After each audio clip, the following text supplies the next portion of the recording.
Let's talk about my reading spreadsheet for 2025. I made my first spreadsheet, I want to say 2 years ago, when I just realized I was using a rating system that wasn't working for me, and I created my own rating system, which weighted my enjoyment higher than the other categories because I found enjoyment mattered more to me than characters, world building, plot, writing. I just thought enjoyment mattered double the amount of all of those. And since then, every single year I have shared this spreadsheet with you and I've updated it with new things that I thought would be helpful for my tracking. Last year the spreadsheet got quarterly stats, and this year there's a lot of new things added to it. I'm very excited for the additions. There's also 4 versions of the spreadsheet this year. We have the original weighted rating system, and then I brought back half stars, so there is a half star weighted rating system for those who want half stars. Then there is a spreadsheet with no weighted rating system because in 2025, one of my goals is to be less critical of my reading and to go off vibes.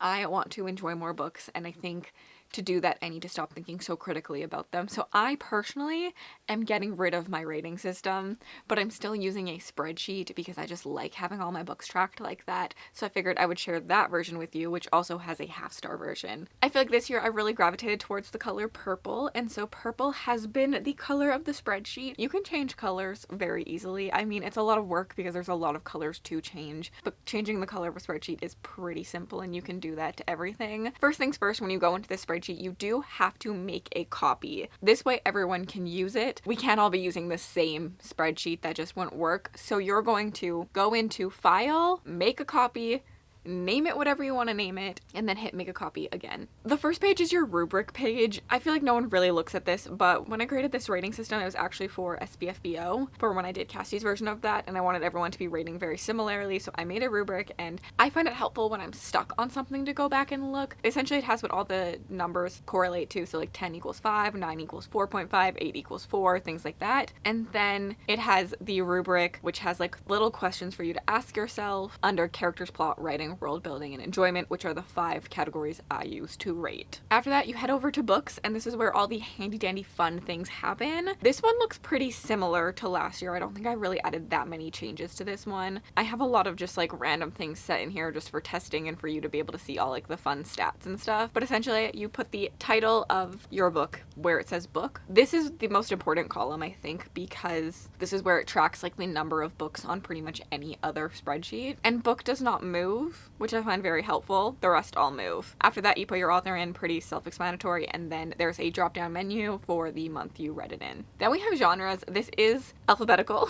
I put in the genres that I read or that people around me tend to read. I'm probably missing some genres, but it's really easy to add them yourself. You just have to go to this handy dandy little pencil edit button, click that. It's gonna pop up this menu on the side, and you just have to add another item, and you can name it whatever you want, and then you can drag it to where it needs to go if you want it to continue to be alphabetical. And then you hit apply to all. After that, I do a genre blanket every single year in order to keep track of where I am in my genre blanket. I have a little check mark on my spreadsheet, and I just check off once I've done that line in my genre blanket. I find this very easy to keep track of. I brought back age demographic, mostly because Maria has been telling me that she still uses it, so I was like, okay, maybe I'll bring it back. Maybe I am interested in seeing how much YA I'm reading to adult now. I did take it away just because it wasn't something that I was interested in tracking anymore. If you don't want to track anything, technically you can hide them. I wouldn't recommend deleting them. My spreadsheet has a lot of things that correlate to other things, and you could really mess it up by deleting columns. So instead of deleting, you're gonna right click on that thing. If you have a MacBook, it's Control and click, and then you're gonna hit hide column, and then you get like these little arrow thingies, and you can always unhide it as well at any point. This is going to save it so that none of the formulas are broken. We do have age demographic, which has middle grade, young adult, new adult, and adult in there, and if you read something else like children's, you can also do the same thing and add it with your edit button. Then we have pages, which is just your number of pages that you read. This one will be used for tracking in your monthly and quarterly and yearly stats, so this one is more important. But then I personally just like to see a brief overview of the size I read. So I have an average length, and that's a drop-down menu with small, medium, large, and chunky. You can decide what these are for you. Small is 0 to 300, medium medium is 300 to 500 for me, large is 500 to 800, and then chunky is 800 plus. We have publication year, which I have categorized into 3 things: backlist, last year release, and new release. That's how I see my TBR, that's how I see books from the present years, is in these 3 categories. So it's something I use. I used to find a lot of spreadsheets had you putting down like the actual year, and I just never cared about that. I never looked at that. Like, why did I care when I read 2 books in 1980 and 4 books in 2001 that were published, you know? But I do care about how much backlist I'm reading, how many new releases I'm reading, and I like to see the trend of last year releases that I'm picking up in the new year. Publisher, you just write down the publisher. Honestly, this is a stat that I personally stopped tracking. I will probably be hiding this for myself. I just didn't find that this really affected me very much. I tend to know the publishers that I am enjoying and the ones I'm not enjoying very automatically. I don't really need to see the stat written out,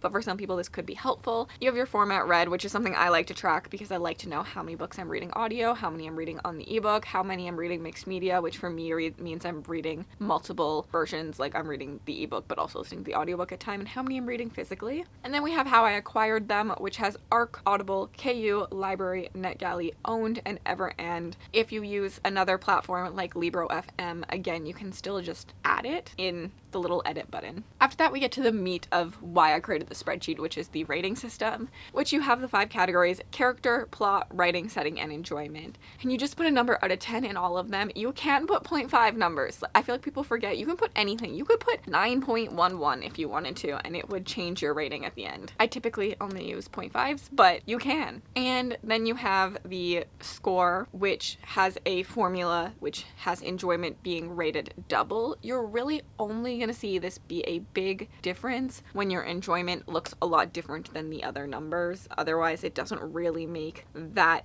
huge of a jump.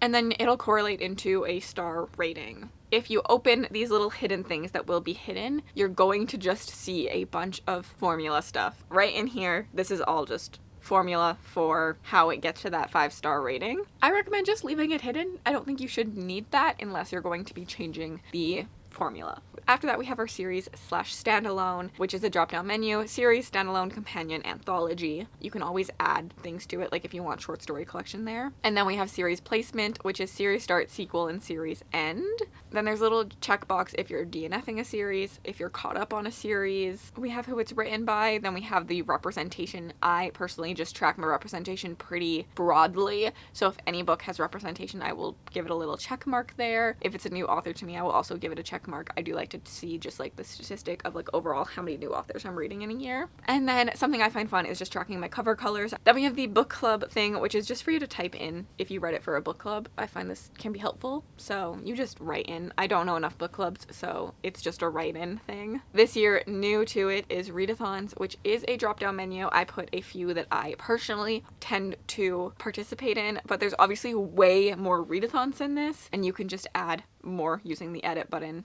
This will not mess anything up, so just add more. And then we have video project, which I was just trying to figure out if I was reading things off my TBR or if I was reading things just for a video, and so I was tracking it. And then at the end, we have the notes section, which everyone is always like, what do you put in notes? I personally put tropes.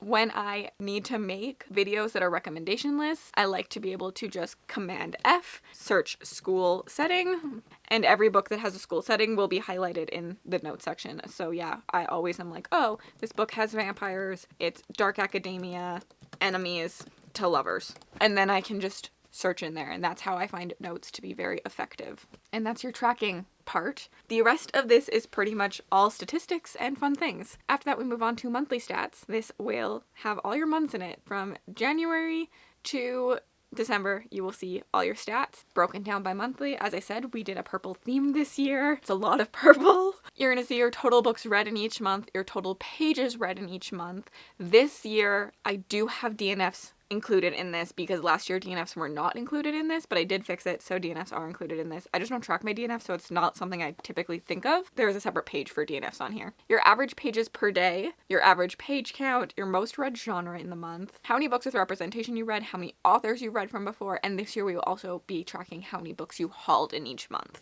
Then you have your star rating breakdown. It also gives you your average star rating each month, your publication breakdown, your format breakdown, your series breakdown, your age demographic breakdown, your acquired breakdown, and your genre breakdown at the bottom. And you have all of those for every single month. Pretty self-explanatory. And then you move on to the next page, which is quarterly stats. You're gonna get the same statistics in quarterly stats that you got in monthly stats. They're just for each quarter, but nothing changes.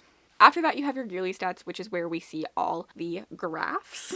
You have your books read, which has your total books read this year and your total books read with DNFs. And then you have your pages read with your total pages read this year and your average pages per book. You have your genres, how many genres you've read from, and your genre with the most 5 stars will also show here. You have your book size graph. You have your publication date graph. You have your format read graph, your format acquired, your parent publishers, and then your publishers. This will make sense when we go into, oh my god, my mail thing just keeps popping up. This will make sense when we go into the next page of how you get these, but essentially I have a list of all the parent publishers and all their publishers. It's not up to date probably, so you might need to add some stuff to it, but you will be able to see not only the imprints that you read the most from, but also the parent publishers you read the most from. You have your star ratings, your series versus standalones, and a little chart about series versus standalones, your age demographic, your gender demographic, and then your rep and new author percentage on this page. Very, very purple. Next up, we have more stats. This is a page you can probably just ignore for the most part. There's not a lot that you really need to see on this one unless you want to. This has your genre breakdown with your amount of 5 stars in each genre, and then it will tell you your most 5-star genre at the bottom. You just have a chart of your ratings and what books, and it also tells you your average star rating as the year goes on down here. This is for the entire year. This is your parent publisher thing.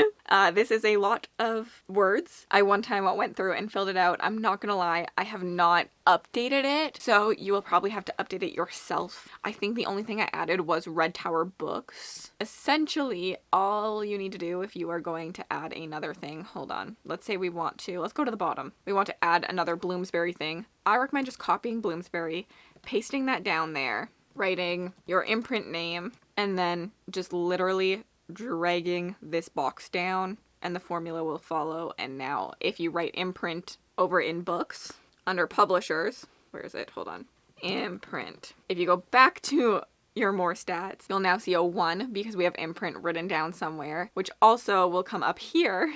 And Bloomsbury up here will also have a 1 because that's its parent publisher. Fun things. You have an author breakdown. This is kind of ugly. These are just random things that I track and I didn't make them pretty, so they're kind of ugly. I like to see how many of each author I've read, so this will track that. The color breakdown, and then also your book club breakdown is here too if you want to just see how many books you're reading from each book club. And then there's also a graph for your color breakdown. This is not purple because I made the colors the actual color that they are because I thought it'd be weird to see green and have it be a shade of purple. After that, we have the hauled spreadsheet, and this is just going to be where you keep track of any book you've hauled if you want to, and then you'll see this in your monthly and quarterly stats. There are graphs about it. I feel like this is pretty self-explanatory. Your title, author, format, your genre, your age demographic, the month you hauled it in, if you've read it, unread it, or unhauled it. For me, I have a little video thing to say if it's been hauled in a video. I can just check this off so I don't haul it in multiple videos. And then how you received it, gift, bought, sent for review.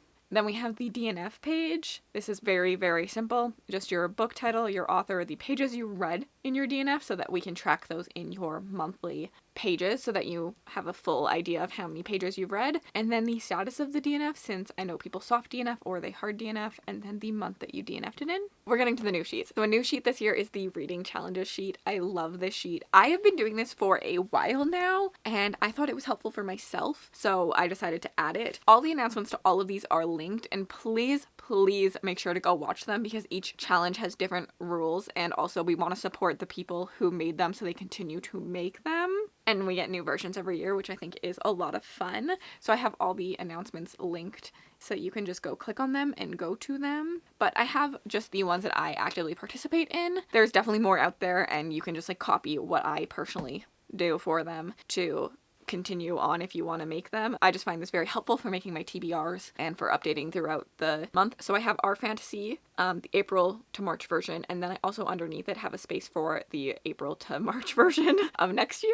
We have Sarah's Horror Bingo Challenge, which runs October 24 to September 25th. We have Bree's 25 and 2025 Bingo. We have Kitty's Kindle Bingo Challenge. And then we have Kayla's Books and Lala's Buzzword Cover Challenge and Reading Challenge. There are definitely more challenges that you find throughout the year, but this is the ones that I'm actively participating in currently, and I wanted to share them with everybody because I just find this so helpful because I don't always want to look up prompts all the time, but this just like really helps me make a TBR. It's really easier to see than the Instagram graphics, but also make sure you go to their original announcements because they all have cute graphics for Instagram or Discord or things like that, but I just like to see it in list format very easily. After that, we have the library catalog page for those of you who want to have your library cataloged. This one is pretty simple. You put the book title, the author name, whether you've read it or not read it, the format you own it in. If you want to track only physical, you could just track physical and not worry about this, but I know some people want to track their audios and ebooks as well. And then you have this series, which is done by just numbers. I found this was the easiest way. I didn't want to type out first book, second book, third book all the time. So you just put a number in. If it is a standalone,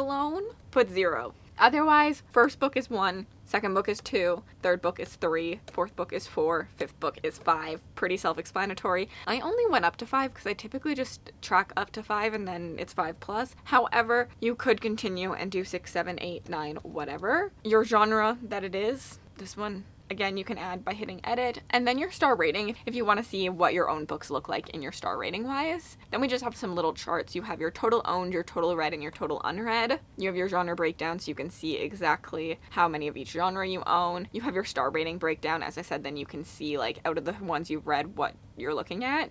And then we have the series versus standalones. So every time you type a 0 in, it's going to count this column, every 0 in it, and give you that. And if you want to add more, you would just go here, write your 6th book out, and then you would copy this down. You're going to double click on it, and here where it says 5, you're just going to make that 6. And then if I type in a 6 over here, it's going to track it. And then your last page is your end of year page. I use this to make my end of the year content. I find it very helpful. I like seeing all my books like this. And so you have all of your star ratings, and then underneath the column is going to be every title of a book you've given that star rating. So all your 5-star books will be here, all your 4-star books will be here, your 3-star, your 2-star, your 1-star. And then you can just see the titles of all of them, and I find that very helpful to just see my rating every year. That's it. That's what this looks like. We have the no weighted rating system, which just looks exactly the same, except for instead of having the categories and having to write out numbers, you just have a drop-down menu bar with all these star ratings. Then you have your half stars. This is the no weighted rating version, so again, you're just your star ratings, and everything that originally only had the 5 will also have your half stars now, including your end of year. You'll see all of your half stars. Same with your weighted rating. There is a link in the subscription bar to the Google Drive that holds all 4 of these. You can download any of them. I hope you enjoy them. I really enjoy keeping my reads so organized. Just make sure you go to File, make a copy, label it what you want to label it, and then make a copy. I will not be giving anyone access to this. This is 100% needed. Every single year I'll still have people requesting access. You cannot have access to this spreadsheet. This one has to stay empty because it is the main spreadsheet for everyone else to copy off of and use. I even make a copy myself. Otherwise you would see all of my ratings all year, and we'd all be competing to use the one spreadsheet. So make a copy. I'm very excited to be reading this year without the weighted rating system. Let me know which version you're downloading. If you made it all the way to the end of this video and you'd like to leave me an emoji just to say you were here, leave me something techie, like a computer screen or something. And if you would like to continue watching my videos, here is a video that I'm very, very proud of for you to go check out, and have yourselves an absolutely remarkable day.